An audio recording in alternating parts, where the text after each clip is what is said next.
Assalamualaikum warahmatullahi wabarakatuh. Di sini saya Muhammad Rizky dari Prodi Akuntansi dari kelas 1A ingin mempresentasikan pendidikan kewarganegaraan demokrasi di Indonesia dari masa ke masa. Untuk mempersingkat waktu, kita akan mulai.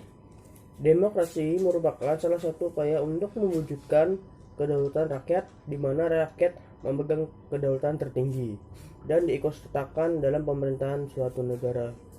Di Indonesia, sistem demokrasi sendiri telah mengalami beberapa perubahan dari masa ke masa. Namun, dengan adanya perubahan-perubahan tersebut, masalah utama yang sebenarnya dihadapi oleh bangsa Indonesia adalah bagaimana mempertinggi tingkat kehidupan ekonomi dan membina suatu kehidupan sosial dan politik yang demokratis di tengah masyarakat yang beraneka ragam pola budaya ini. Kita lanjut ke arti dari demokrasi. Apa sih demokrasi itu? Demokrasi berasal dari bahasa Yunani yaitu demos, yang berarti rakyat, dan kratos, yang berarti pemerintahan. Jadi demokrasi berarti pemerintahan rakyat dan atau suatu pemerintahan di mana rakyat memegang kedaulatan tertinggi atau rakyat diikutsertakan dalam pemerintahan negara. Adalah Abraham Lincoln yang menyatakan bahwa demokrasi adalah pemerintahan rakyat oleh rakyat dan untuk rakyat. Kedua adalah bermacam-macam pengertian. Ini beberapa pendapat para ahli seperti Abraham Lincoln. Demokrasi adalah pemerintah dari rakyat oleh rakyat dan untuk rakyat. Yang kedua, Cranenburg. Demokrasi berasal dari bahasa Yunani yaitu demos dan kratos. Demos rakyat dan kratos ada pemerintahan. Jadi demokrasi berarti cara memerintah dari rakyat. Yang ketiga, Charles Costello. Demokrasi adalah sistem sosial dan politik pemerintahan diri dengan kekuasaan pemerintah yang dibatasi hukum dan kebiasaan untuk melindungi hak-hak perorangan warga negara. Yang keempat, Wenjoro Verbrantonoto. Demokrasi adalah negara yang pemerintahannya dipegang oleh rakyat.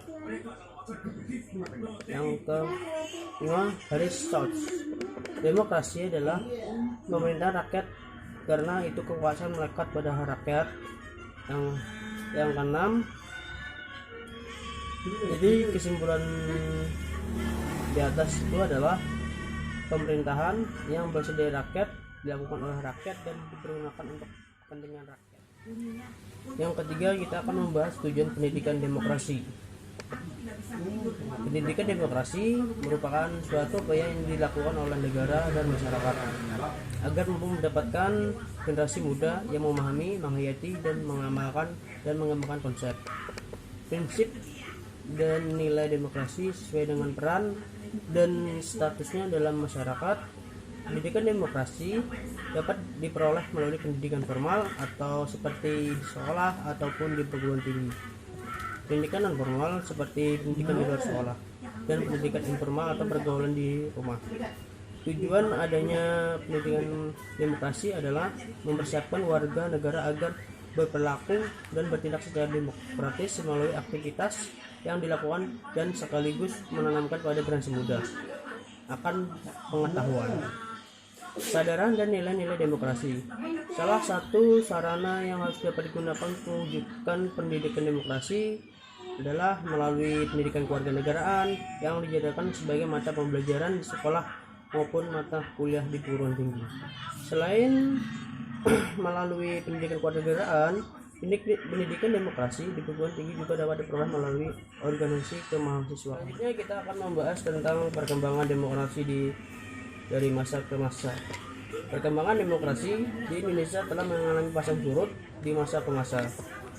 Masalah utama yang dihadapi oleh bangsa Indonesia bagaimana mempertinggi tingkat kehidupan ekonomi dan membina suatu kehidupan sosial dan politik yang demokratis di tengah masyarakat yang beraneka ragam pola kebudayaan ini. Pada intinya, masalah ini berkisar pada penyusunan suatu sistem politik di mana kepemimpinan cukup kuat untuk melaksanakan pembangunan ekonomi, dengan berpartisipasi seluruh rakyat serta menghindari timbul diktator, baik diktator yang bersifat perorangan, partai maupun militer. Masa Republik Indonesia I tahun 1945 sampai 1959. Demokrasi ini digunakan pada periode ini demokrasi parlementer, karena pada masa ini merupakan kejayaan parlemen dalam sejarah politik Indonesia. Demokrasi parlementer ini mulai berlaku setelah kemerdekaan diproklamirkan dan diperkuat oleh Undang-Undang Dasar 1949 dan 1950. Undang-Undang Dasar 1950 menetapkan berlakunya sistem parlementer di mana badan eksekutif yang terdiri dari presiden sebagai kepala negara dan menteri-menterinya mempunyai tanggung jawab politik. Penerapan demokrasi tersebut ternyata kurang cocok di Indonesia, meskipun dapat berjalan secara memuaskan dalam beberapa negara. Kita ke masa Republik Indonesia II tahun 1959 sampai 1965. Pada periode ini, sistem demokrasi yang digunakan dalam demokrasi terpimpin dengan ciri didominasi oleh presiden, terbatasnya peranan partai politik, berkembangnya pengaruh komunis, dan meluasnya peranan ABRI sebagai unsur sosial politik. Dikeluarkan dekret presiden pada 5 Juli 1959 yang membubarkan Konstituante dan menyatakan kembali kepada Undang-Undang Dasar 1945, berdampak sangat besar dalam kehidupan politik nasional. Masa Republik Indonesia yang ketiga tahun 1965 sampai 1998. Landasan formal di periode ini adalah Pancasila, Undang-Undang Dasar 1945, serta ketetapan MPRS. Pada periode ini menunjukkan peranan presiden yang semakin besar karena pemusutan kekuasaan berada dari tangan presiden yang telah menjelma sebagai tokoh yang paling dominan dalam sistem politik Indonesia. Tidak saja karena penjabat sebagai presiden dalam sistem presidensial, tetapi juga karena pengaruhnya yang dominan dan dalam elit. Kita lanjut ke masa Republik Indonesia yang keempat tahun 1998 sampai sekarang saat ini. Pada periode ini Indonesia memasuki era baru yang biasanya disebut dengan era reformasi, yaitu era yang menjadi lebih babak baru dalam pelaksanaan demokrasi di Indonesia. Jika masa sebelum demokrasi Indonesia diwarnai oleh kekuasaan presiden sangat dominan dan peran lembaga-lembaga lainnya, di era reformasi ini tampak peran yang sangat profesional dan antara lembaga-lembaga yang ada. Kita lanjut ke prospek demokrasi. Harold Rock mengungkapkan pesimisme yang kuat terhadap demokrasi Indonesia. Akan tetapi, Avan Gafar mempunyai keyakinan yang sebaiknya, yaitu demokrasi akan dapat ditingkatkan kualitas pelaksanaannya dengan alasan selama 2 dewarsa terakhir ini. Masyarakat Indonesia mengalami reformasi sosial yang sangat fundamental. Proses reformasi sosial ini membawa hasil positif terhadap pembangunan nasional Indonesia, seperti meningkatkan kesejahteraan masyarakat meskipun tingkat diskusi yang masih belum baik. Selain itu, hasil positif lainnya adalah meningkatkan proporsi orang yang mengalami peningkatan kemampuan politik. Hal ini dapat kita lihat dari besarnya jumlah pemilih muda yang semakin bertambah dan pada saat pemilu.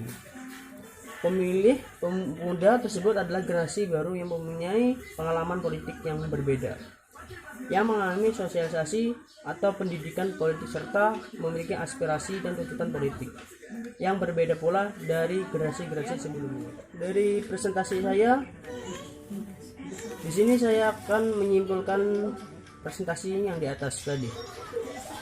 Demokrasi merupakan salah satu upaya sistematis untuk mewujudkan kedaulatan rakyat, di mana rakyat yang memegang kedaulatan tertinggi dan ikut berpartisipasi dalam pemerintah di suatu negara. Di Indonesia, sistem demokrasi sendiri telah mengalami beberapa perubahan dari ke masa ke masa.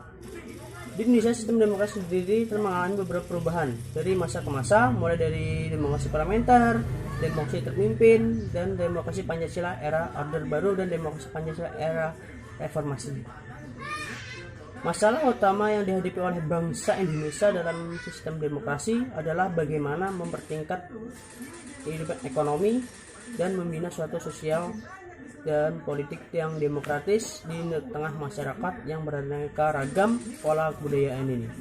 Pada intinya masalah ini berkisar pada penyusunan suatu sistem politik di mana pemimpinnya cukup kuat untuk melaksanakan pembangunan ekonomi dengan partisipasi seluruh rakyat serta menghindari timbulnya diktator, baik diktator yang bersifat perorangan, partai maupun militer. Yang dapat saya sarankan untuk rekan-rekan sekarang, sebagai generasi muda, kita harus menjadi generasi baru yang mempunyai pengalaman politik yang berbeda, yang mengalami sosialisasi atau pendidikan politik serta memiliki aspirasi dan tuntutan politik yang berbeda pula dari generasi-generasi sebelumnya. Satu hal lagi yang paling penting adalah kita harus menanamkan nilai-nilai demokrasi pada diri kita dan kemudian kita terapkan pada kehidupan sehari-hari. Yang bisa saya presentasikan, mohon maaf kalau ada yang salah dari kata-kata yang saya sampaikan. Saya tutup, terima kasih. Wassalamualaikum warahmatullahi wabarakatuh.